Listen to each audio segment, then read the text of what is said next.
Hello there, in this video we are going to talk a little bit about the rig of the model that we call the Baronto. But before going to the video, don't forget to like and subscribe. Alright, let's go. Okay, so this is the rig. If you got this model, it's basically going to be exactly like this. So you're gonna have the bones all selected, and you're also going to have here this rig UI. And another thing that's very important to say is that this rig here is compatible with all the other variations. So the animations that you make with this one is going to be usable for all the other ones. So let's take a look at the rig UI. This one here, if you're not being able to see it, first of all you're gonna need to come here to the scripting tab and then run this guy here. And if you want it to be run every time that you open Blender, you're gonna have to come here to text and register. Cool, now that we have the rig UI up and running, we're gonna take a look at the bone collections part of it. These ones here, they are responsible for the central bones. So these bones that go along the center of the character. As you can see, we can change here the visibility of the root, the head, the body, and the tail. And another thing that we can see here is that for these central bones, well, most of them, like the spine and tail, you are gonna have some curve controls and also this box here. What is it for? Basically, the controls and these curve controls, they are going to affect the whole chain going upwards or going towards the end of the tail here. How so? If I move here, if I rotate here, this one, it's going to rotate the whole chain like that, as you can see. So for example, here in the tail, if I want to make like a nice curve like this, I can grab just the first bone like this and rotate it by looking like up here from the top view, and I can come here and rotate to the other side, and you're gonna see it makes a nice curve. And if you want to have better control, like fine control, you can use these boxes that are inside these curves. So we have the curves, and that's going to control the whole chain, and then the boxes, they are going to control localized rotation, so they do not affect the chain. Alright, so now that we have it, let's take a look at the limbs part of the collections. So these ones here, we have the arms and the legs collections, and they are separated by left, right, and also by FK and IK, because in this model we have the IK-FK switching. So if you are working with FK, you keep the FK collections on and the IK collections off, so they don't disturb your view when animating. Right, so since we are talking about IK and FK, let's take a look at the panel for IK-FK switching. Here we have these sliders where 1 is meant FK and 0 is IK. So if I change this here to 0, the arm here is going to change to IK mode. If I change to 1, the arm here is going back to FK mode. And as you can see, if I come here to FK, I'm gonna have this controller, and also this one here, which is the pole target. But then the most important ones here, they are these two.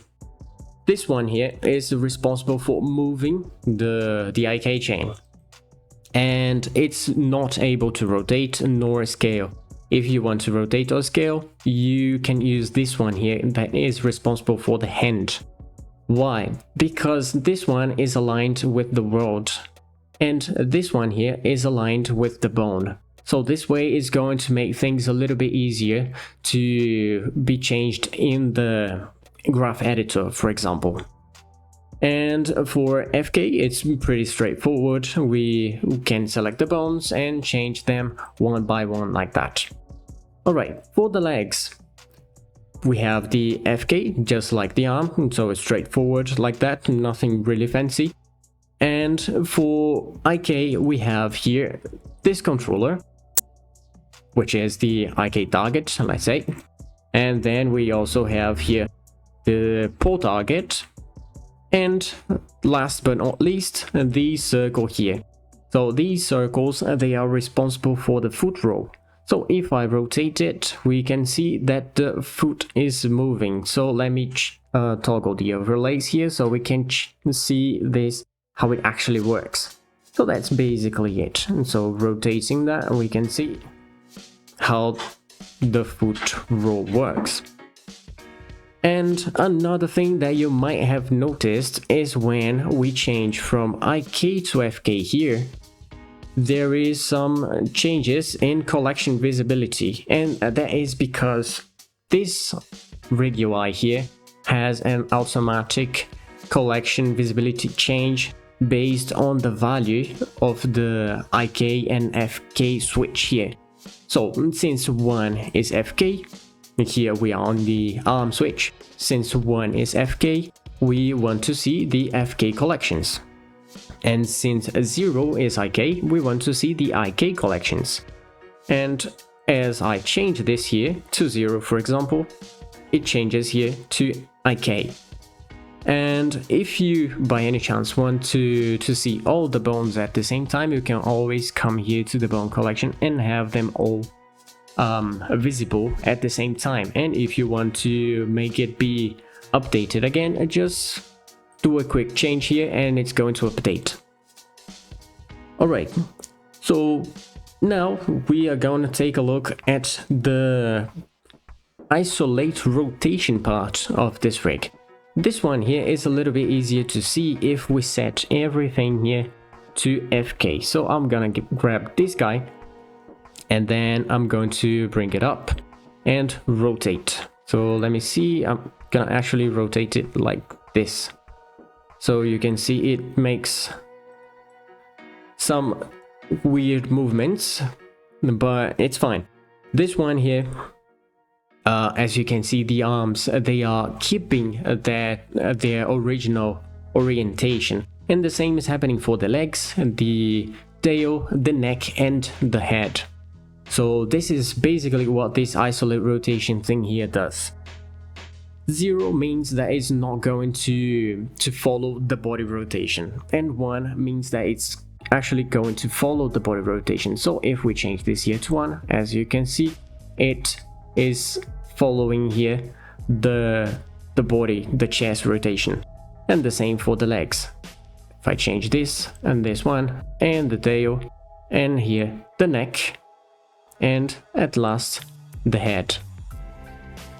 Alright, so now that we took a look how the isolate rotation works, let's bring these guys all down and back to how they were before, and gonna bring back here the legs to IK, and we're gonna see the last part of the rig UI, which is masking. So this masking here is basically if you want to isolate some parts of the body from the actual mesh, so you can focus on the part where you are animating. So for example, I can remove here the horns, I can remove the head, the body, tail, the arms, left and right, and the same for the legs, left and right. So one thing that we have to be careful with these masks here though is when exporting this model. Here I'm back into object mode and selected the character. We have these masks modifiers here. This is going to be a little bit of a problem if you have Blender to export things and apply the modifiers by default. Why? Because if you take a look here, if we have all the masks applied, we have no mesh basically, we have just the eyes. And this is exactly what is going to be exported. So before exporting, remember to come here and delete these masks. So after you exported it the first time, if you are going to export the animations as FBX, you don't need to do this here any longer. It's just the first time. And another thing is, this model comes with a multi-res modifier. And this modifier here is going to have 3 subdivisions. And so we have the subdivision 0, which is the one that we are at the moment. It has also the subdivision 1 and 2 going up to 220,000 triangles, kinda. And the first one is 13,000 triangles. So this way you're gonna have like 3 lots, so 3 LODs. If you want to export a specific subdivision level, you just need to change here this level viewport and export. And remember to change here the masks, and so we have to delete the masks to export the mesh. So that's basically it for this model. If you got all the way here, thanks a bunch. This is really helpful for us. And don't forget to like, subscribe if you're not already subscribed. And of course, if you liked the model and you don't have it yet, you can take a look at it and buy it in one of our stores. The link is down here in the description. And that's it for this video.